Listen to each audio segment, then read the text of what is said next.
আমরা কি সময়কে হারাচ্ছি? এই প্রশ্ন অনেকের মনে। আসলে সময় একই গতিতে চলছে। ৬০ মিনিট মানে এখনও ১ ঘন্টা। কিন্তু আমাদের জীবনের গতি এত বেড়ে গেছে যে মস্তিষ্ক সেই গতি সামলাতে গিয়ে মুহূর্তগুলোকে কম্প্রেস করে ফেলছে। আর এজন্য মনে হয় দিন বা সপ্তাহ ছোট হয়ে গেছে।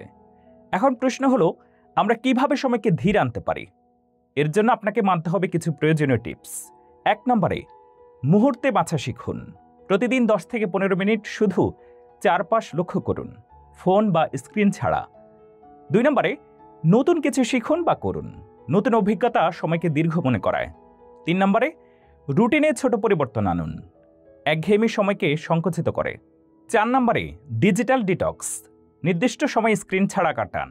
৫ নম্বরে, স্মৃতি তৈরি করুন।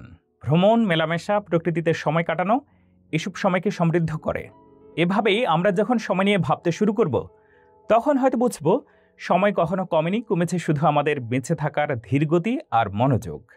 আপনার কি মনে হয়, সময় কি সত্যিই ছোট হয়ে যাচ্ছে, নাকি আমরা নিজেরাই আমাদের জীবন এমন করে তুলেছি যে সময়ের স্বাদ হারিয়ে ফেলেছি?